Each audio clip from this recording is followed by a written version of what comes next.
말라키 2장 17절을 봅니다. 너희는 너희의 말들로 주를 실증나게 하면서도 말하기를 우리가 어떻게 그를 실증나게 하느냐 하니 너희가 말하기를 악을 행하는 모든 사람이 주의 눈에는 선하며 그는 그들을 기뻐하시느니라 하며 심판의 하나님이 어디 계시느냐 하는 때라 그랬습니다. 예, 오늘 오후의 주제는 말라키서를 통한 교훈들의 그 두 번째 주제입니다. 그래서 이제 오늘까지 이 소선지서 여러 번 이제 강의를 해드렸는데 오늘은 이제 마지막입니다. 소선지서. 자, 그래서 이제 이 말라키서를 통한 교훈들을 이제 두 번째 순서입니다. 이 말라키서 1장 6절을 보시면은 이렇게 하나님께서 말씀하고 계셔요. 말라키서 1장 6절에 아들은 자기 아버지를 공경하고 종은 자기 주인을 공경하나 오 내 이름을 멸시하는 제사장들아 만군의 주가 너에게 말하노니 내가 아버지일진데 나를 공경함이 어디 있으며 내가 주인일진데 나를 두려워함은 어디 있느냐. 그러나 너희는 말하기를 우리가 어떻게 주의 말씀을 주의 이름을 멸시하였나이까 하는도다 그랬어요. 하나님께 따지듯이 덤벼요. 이 사람들이 겁도 없이. 하나님께서 인내하시면서 성실하게 대답을 하셔서 그들이 변명하지 못하도록 하셔요. 그들은 온전하지 못한 희생제물을 드려요. 온전하지 못한 것. 어떠한 제물인가 이거예요. 말라키 1장 8절을 보죠. 너희가 눈먼 것들을 희생제로 드린다면 그것이 악하지 아니하냐? 너희가 저는 것들과 병드는 것들을 드린다면 그것이 악하지 아니하냐? 지금 네 총독에게 그것을 바쳐보라. 그가 너를 기뻐하겠으면 너를 외모로 받아들이겠느냐? 만군의 주가 말하라 그랬어요. 구약에서 제물은 가장 좋은 거, 흠이 없는 가장 좋은 걸로 드리라고 했어요. 그런데 이런 눈먼 것, 저는 것, 또 불결한 것, 이런 거를 들고서도 하나님께 항변하는 거예요. 일일이 대꾸하는 거예요. 이 제사장들이라는 자들이. 마치 엘리가 제사장 했을 때 사무엘 때 그때 제사장 시대에 두 아들의 죽게 가져오는 제물을 멸시했죠. 기다리지 못하고 종도로 보내가지고 우리 제사장께서는 날 것을 좋아하신다면서 꼬챙이에다 미리 꺼내 찍어가지고 그랬죠. 그랬을 때 그 엘리는 두 아들이 전쟁에서 죽었다는 말을 듣고 충격을 받았고 뒤로 넘어져서 목이 부러져서 죽었어요. 엘리 몸집이 얼마나 됐냐? 지금으로 말하면 98kg쯤 됐어요. 98kg. 옛날에 말하면 보통 비만증이 아니에요. 왜? 제사장 지나면서 너무 그냥 게을렀던 거예요. 배에 기름만 지고. 그래 하루아침에 완전히 가족을 멸망시킨 거예요. 하루아침에. 하나님 멸시한 죄를 자기 소임을 다하지 않고. 그래서 이들은 온전하지 못한 그런 희생제물로서 하나님의 제단을 더럽힌 거예요. 제사장들의 책망은 말라키 2장에서도 계속되고 있고 하나님께서는 레위와 어떤 언약을 맺었느냐 하면은 거기 말라키 2장 5절을 보세요. 말라키 2장 5절에서 레위와 세운 나의 언약은 생명과 화평의 언약이라. 생명과 화평의 언약이라. 내가 그것들을 그에게 주는 것은 두려워함을 위한 것이니 그가 그것으로 나를 두려워하였고 내 이름 앞에서 두려워하였도다 그랬어요. 이렇게 온전한 언약이 맺었는데도 불구하고 너무나도 이 제사장 직분이 영광스러운 직분이에요. 아주 성스러운 직분이에요. 근데 그들 스스로 더럽혔어요. 하나님께서는 그들을 아예 끊어버리시겠다 이렇게 경고를 하셔요. 거기 말라키 2장 12절 보세요. 말라키 2장 12절에 주께서는 그랬어요. 야곱의 장막들로부터 이것을 행하시는 사람 곧 선생과 학자를 끊어버리시며 만군의 주께 제사를 드리는 자를 끊으시리라 이렇게 경고를 하십니다. 그런데 이들은 스가랴에서 나오는 책망받는 목자들 가운데 똑같은 머리들을 하겠어요. 그리고 아까 보면 2장 17절에 있는 대로 그 자신들이 죄악에 대해서 심판하시겠다고 분명한 하나님의 경고를 받고서도 정신을 차리질 않아요. 끝내 정신을 차리지 않는다 이것이. 그래서 이 말라키 3장 1절에서는 예수님께서 오신다고 경고의 메시지를 이제 보내고 있어요. 말라키 3장 1절 보세요. 갑자기 오세요. 이것도. 보라, 내가 내 사자를 보내리니 그가 내 앞에서 길을 예비하리라.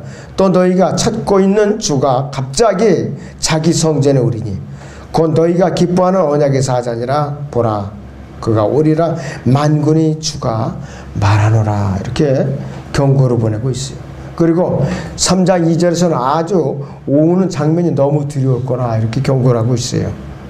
그러나 그날 그가 오는 날에 누가 거할 수 있겠느냐, 그가 나타날 때 누가 서겠느냐, 이는 그가 정련하는 자의 불과 같고 표백하는 자의 비누 같음이라 그랬습니다.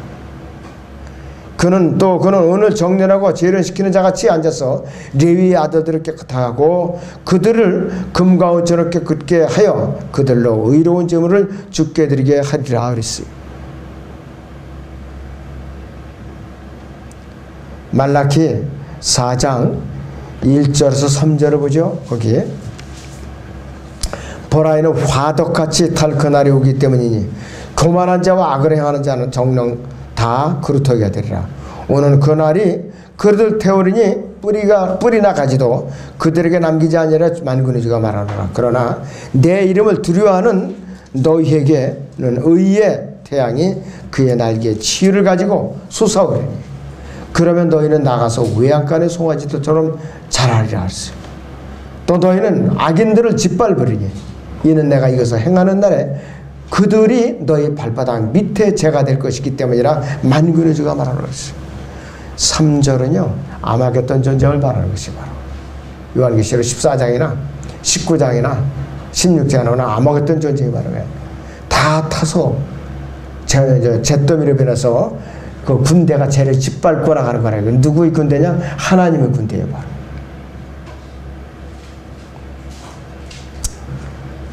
말라기 4장 1절에서 화덕같이 탈 그날이라고 그랬어요.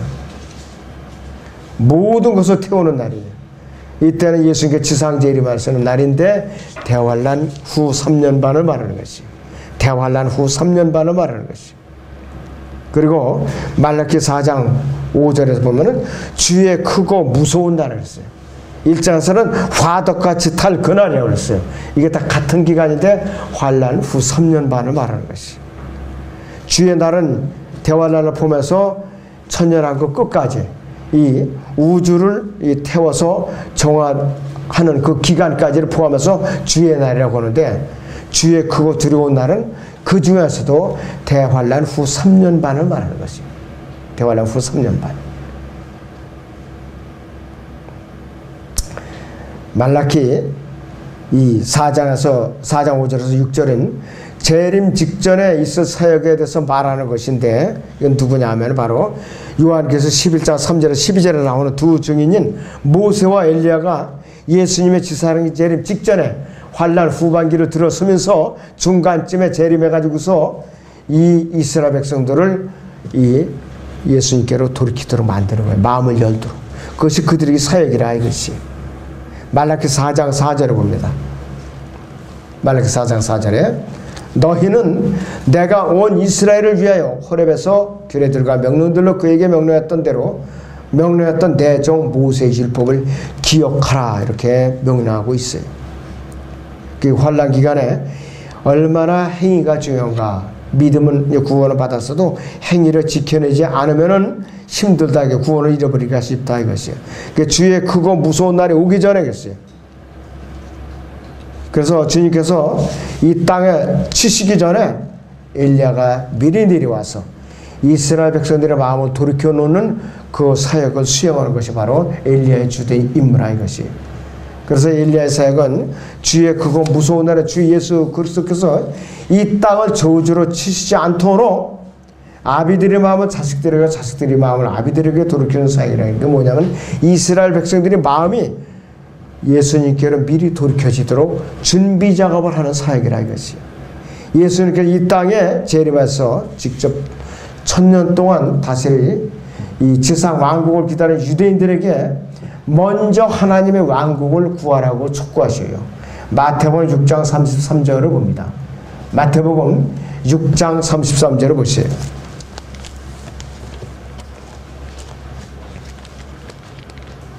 네, 마태복음 6장 33절에 보면은 이렇게 명령하고 있죠. 예수님께서는 오히려 너희는 먼저 하나님의 왕국과 그분의 의를 구하라. 그리하면 이 모든 것을 너희에게 더해 주시리라 그랬어요.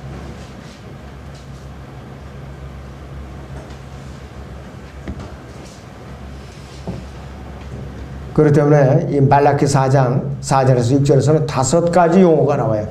호렙이라는 용어가 나오고 이스라엘이라는 용어가 나오고 주님이라는 용어, 모세와 엘리야, 이렇게 5가지의 이 고유한 이름들이 열거되고 있어요. 그래서 이 모세와 이 특별히 엘리야의 사역은 땅을 저주로 치지 않게 하려고 이스라엘을 하나님께로 돌이키도록 사역을 하고 오는데, 침례 요한이 예수님의 초림 때 왔어요. 6개월 먼저 왔어요. 예수님 초림 때. 그래가지고 불순종한 자들을 그 의인들이 지혜로 돌아오게 하고 주를 위해서 미래를 말해놓은 백성을 예비시키는데, 이 침례인 요한은 엘리야의 영과 능력을 가지고 초림 때에도 왔던 사람이에요.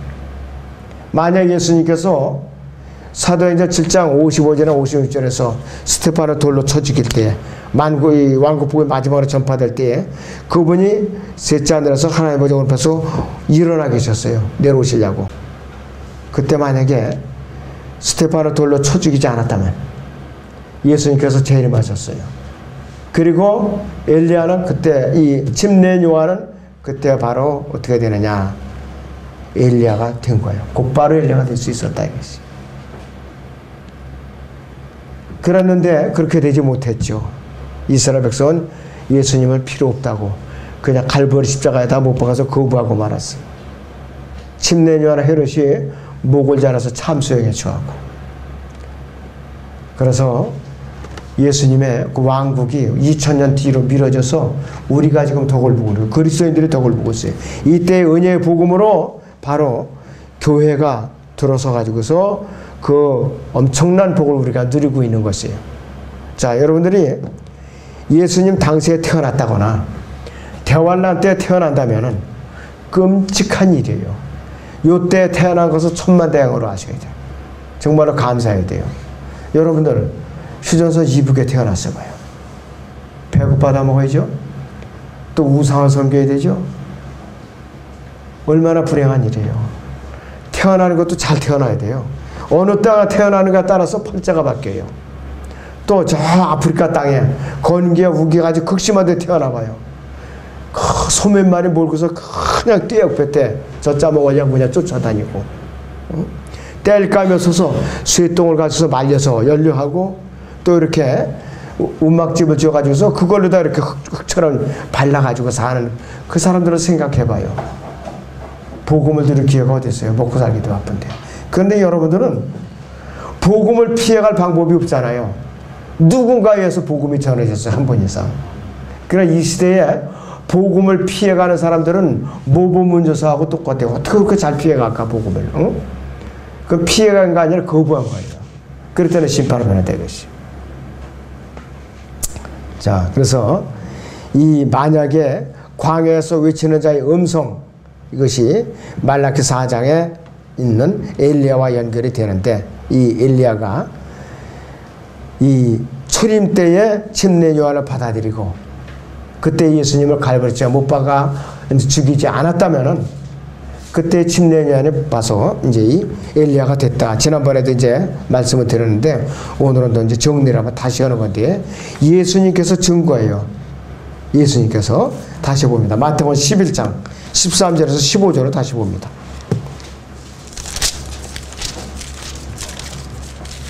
마태복음 11장 13절에서 15절을 봅니다.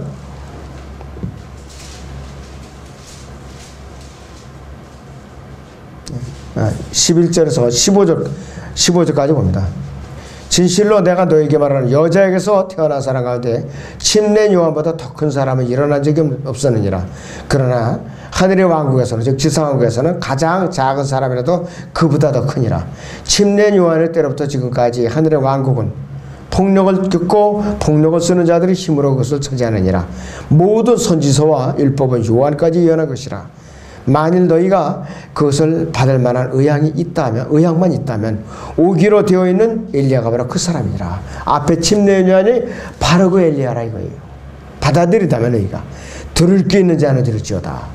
들을 귀가 막혀 있으니까 거부했잖아요. 다 죽여버렸잖아요. 그래서 그때 이제 침례 요한이 엘리야가 되었어야 되는데 못 되고 앞으로 재림 때는 미뤄진 거라 이것이.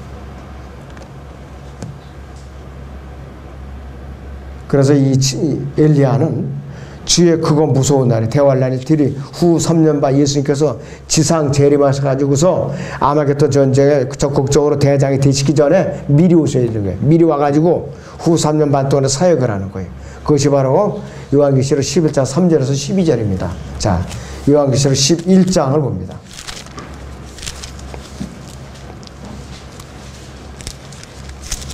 3절부터 봅니다. 내가 나의 두 증인에게 권세를 주리니 그러면 그들이 굵은 베옷을 입고 1260일 예언하리라고 하더라.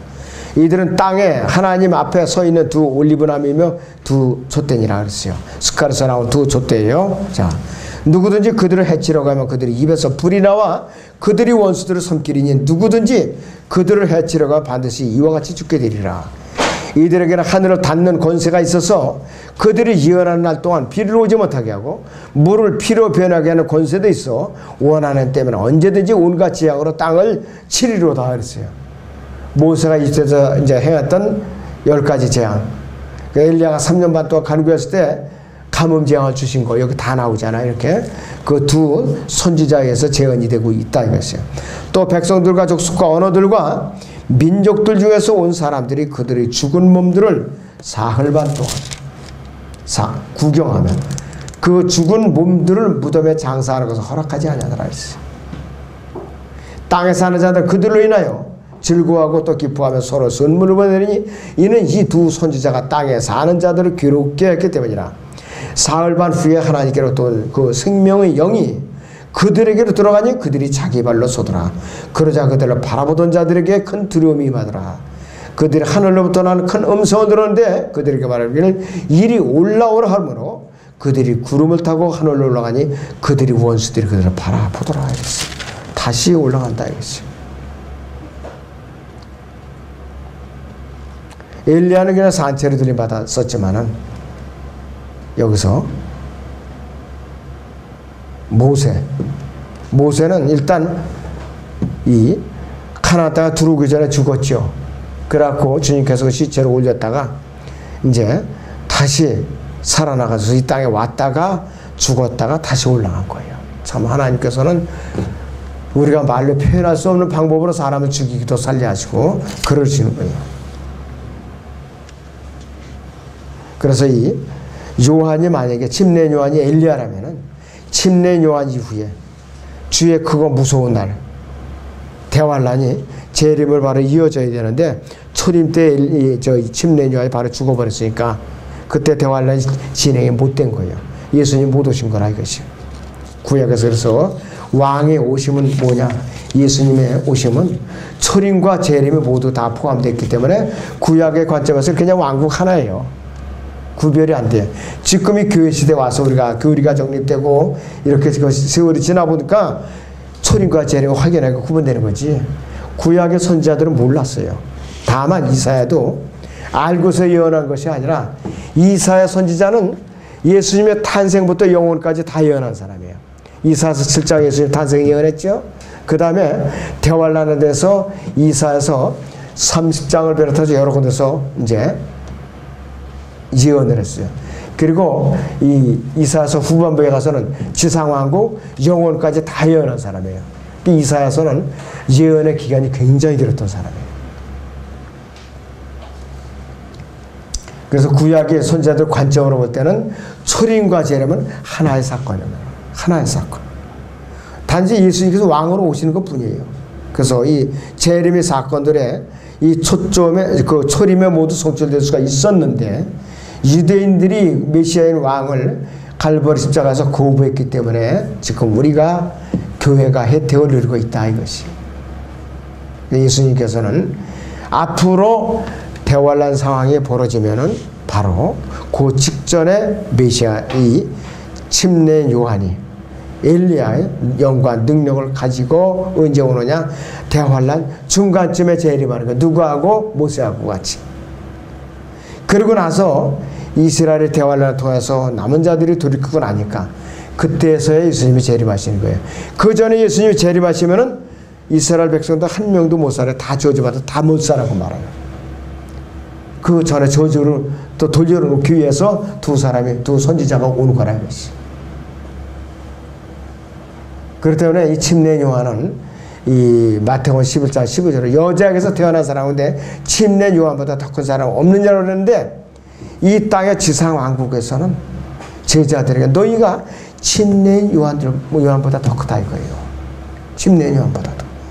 억울하게 침례 요한 목이 잘려서 순교를 당했어요. 억울해요. 그거 보면 저건 공력에 비하면은 너무 불공평해요. 자기 편에서 보면. 그러나 하나님의 법칙은 그렇지 않다 이것이. 이 침례 요한은 대쪽 같은 사람이에요. 헤로드 왕이 잘못하니까 올바로 살도록 책망을 했던 사람이에요. 앙심을 품고 있었어요. 그랬다가 베리고 있다가 이제 목을 베어버리고 말았다 했어요. 약대로 만든 옷을 입고 약대떨로. 그러니까 얼마나 거칠게 산 사내예요. 약대떨이 뭐가 부드러워요. 전부. 그런데 왕궁에 있던 헤롯은 부드러운 옷을 입고 있다고 그랬어요. 부드러운 옷.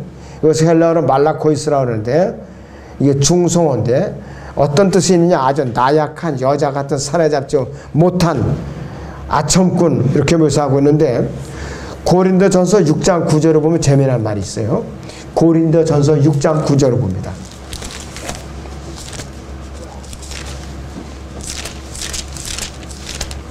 네, 고린도서 6장의 9절을 봅니다. 불의한 자는 하나님의 왕국을 상속받지 못한다는 것을 여기 알지 못하느냐. 속지 말라. 음행하는 자들이나 우상 숭배하는 자들이나 간음하는 자들이나 여자처럼 행세하는 자들이나 그랬어요. 여기서 여자처럼 행세하는 자, 이것이 말라코이라는 단어예요. 말라코이스. 그러니까 얼마나 부드럽고 간사한 자냐 이거죠. 여자처럼 행세하는 자.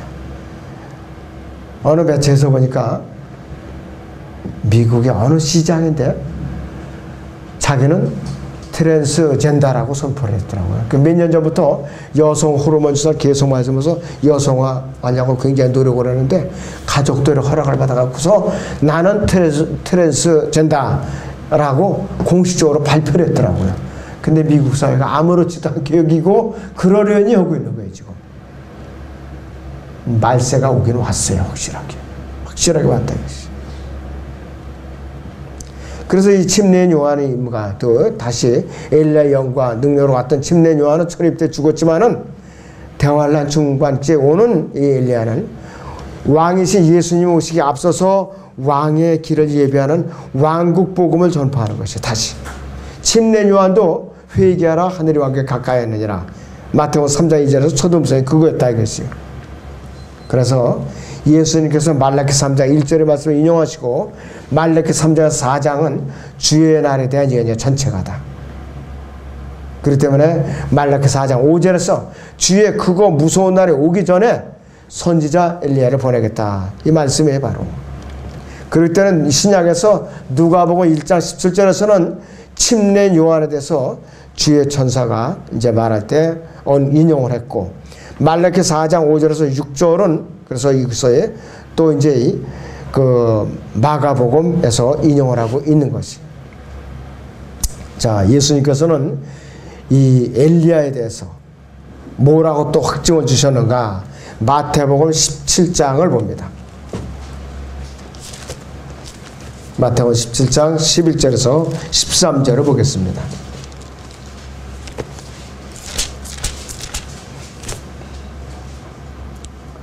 그러나 내가 너에게 엘리야가 이미 왔으나 사람들이 그를 알아보지 못하고 그들 마음대로 대하도다. 이와 같이 인자도 그들에게 고난을 받으리라고 하시더라. 그때서야 제자들이 주께서 자기들에게 침례 요한에 관하여 말씀하신 것임을 깨닫더라. 이렇게 증거하고 있어요. 그럴 때는 침례 요한이 바로 엘리야였다는 것이. 문제는 여기서 끝나는 것이 아니에요. 예수님께서 그분의 초림을 예비하는 선지자로 한정을 짓기에는 이 침례인 요한의 위치가 너무나도 광범위해요. 그 위치가 너무나도 광범위하다 이것이. 중요하다 이것이. 침례인 요한이 이제 뭐라고 그랬느냐. 요한복음 1장 21절에 당신이 오리라고 예언된 엘리야냐 이렇게 사람들이 물어보니까 나는 아니라 이렇게 대답을 했거든요. 근데 예수께서는 그를 엘리야라고 대답하셨거든요. 그 성경을 모르는 사람들은 뒤죽박죽해도 지금 뭔지가 뭔지 모르겠어요. 이게 도대체 어떻게 된 말이냐 그래서 이 침례인 요한은 아니라고 대답하고 예수님은 그렇다고 대답을 하시고 그럼 어떤 말이 옳은가 이것이. 그것이 대답이 말라기 3장 1절에 바로 말라기 3장 1절에 보라 내가 내 사자를 보내리니 그랬어요. 그가 내 앞에서 길을 예비하리라 그랬어요. 대환란 중간쯤에 모세와 엘리야가 와갖고 예수님의 길을 확실하게 예비하리라 그 말을 뜻이에요. 마가복음 1장 2절 3절에서 말라기 3장 1절이 인용이 됐고 또 이사야 40장 3절이 함께 인용이 되고 있어요. 그런데 이 변개된 성경에서는 마가복음 1장 2절에 뭐라고 이언이 되어 있냐면 선지자 이사야의 글에 그렇게 되어 있어요. 개혁성경도 마찬가지예요. 우리 성경은 선지서들이라고 했어요. 근데 여기 개혁성경은 선지자 이사야의 글에 이렇게 변개시켜 놨어요. 그런데 말라기서와 이사야를 둘 다 인용한 것이기 때문에 선지서들이라고 그래. 맞아요. 선지서들. 근데 금정역은 대언자들이라고 바꿔놨거든요. 이것도 잘못된 것이. 자, 그렇다면은 말라기 4장 5절에서 주의 크고 무서운 날이 예언이기 때문에 왕국이 임하기 직전에 예수님께서 온 민족을 심판하시겠다는 사건과 관계가 있기 때문에 이 구약의 맨 끝에 말라기 4장은 소홀히 해서는 안 돼요, 여러분들.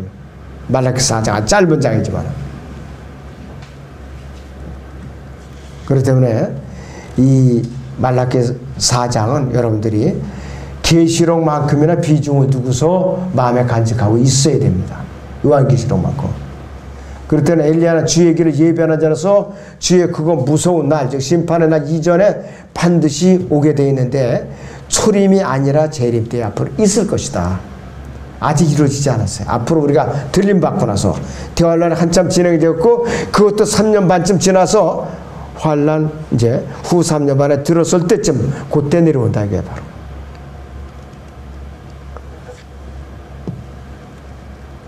그렇기 때문에 우리가 오히려 엘리야가 후 3년 반쯤에 오게 된 것을 감사해야 돼요. 우리는 미리 왔으면 우리 재미없어서 보냈어요. 응? 그가 늦어지는 바람에 우리는 예수님의 그 십자가의 보혈을 통해서 구원을 받고 그분의 신부로서 첫사 궁합이 됐잖아요. 지금 너무나도 여러분 수지 마셨어요. 이 시대에 잘 태어났어요, 여러분들. 자, 얼마나 다행스럽고 감사한 일이냐겠어요. 누가복음 1장 17절에 보면 그는 엘리야의 영과 능력을 가지고 이렇게 인용이 됐어요. 마태복음 11장 14절에서는 만일 너희가 그 사실을 받을 의향만 있다면 오기로 약속된 엘리야가 바로 그 사람이라 이렇게 증거하고 있어요. 그래서 초림 때에는 침례 요한이 제한된 의미로 엘리야였습니다.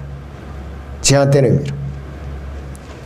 그래서 말라기에서 예언한 이 주의 크고 두려운 날은 예수님께서 재림하셔서 온 민족을 심판하시고 또 유대인들이 그렇게 흑수고되었던 지상 왕국이 앞으로 이루어질 거라 이것이. 그래서 메시아의 탄생과 고난과 죽음과 야곱의 고난, 엘리야의 재림, 주의 날, 이 지상 왕국에 대해서 전부 만약에 침례인 요한을 받아들였다면 그를 죽이지 않았다면 그때 다 성취되어 버린 거예요. 초림 때에. 그래서 다 연기됐어요 지금.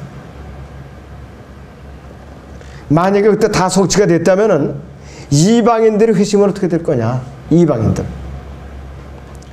하늘에 계신 예수님께서 함께 교회를 통해서가 아니라 이 땅에 계신 이 땅에서 통치하시는 메시아 왕이신 그분과 함께 유대인들을 통해서 특별한 방법으로 이방인들에 대한 구원 계획이 이루어졌을 거예요. 이방인들이. 그래서 이 시대에 우리가 교회 안으로 들어와서 엄청난 축복을 누리고 있는 것은 누구의 덕택인가? 손해보는 사람이 있으면 이득을 보는 사람이 있잖아요. 이득을 보는 사람이 또 손해보는 사람이 있어야 돼요. 이 로마서 11장 보죠. 로마서 11장을 봅니다.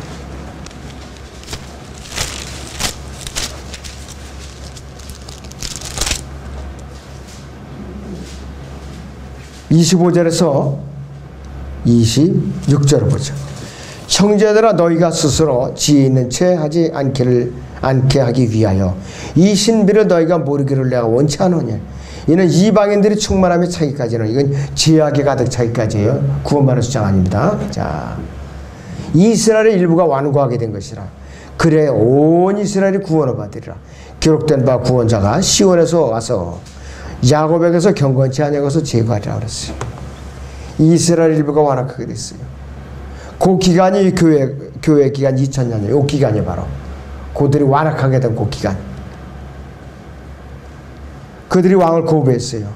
이 교회가 혜택을 누리기에는 바로 그 기간이라 이것이요.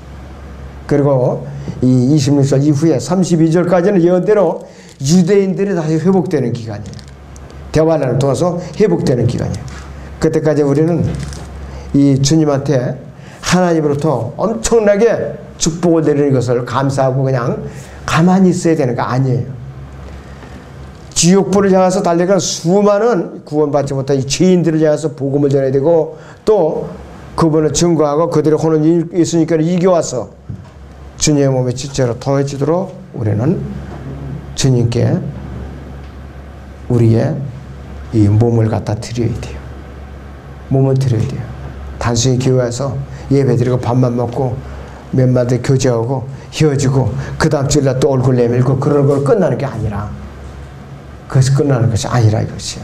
자, 이거만큼 이들이 완고함 때는 우리가 지금 얼마나 혜택을 누리고 있어요, 우리가. 응?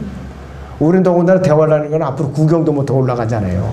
근데 이들은 그 용광로 같은 대환란의 당금질을 통해서, 그것도 남는 자들만 통해 가지고 지상왕국으로 들어가신다고요. 선민인데도 그렇게 많이 죽어요. 참 안타깝죠. 우리는 선민이 아닌 이방인 개와 돼지에 불과한 우리를 주님께서 그렇게 구원해 주셨잖아요. 그 감사함이 잠시로 우리가 잊어서는 안 됩니다. 자, 그래서 오늘 이 소선서 오늘 이제 다 마감하고, 이제 다음부터는 제가 이제 또 준비해서 다른 주제로 또 강의를 하겠습니다.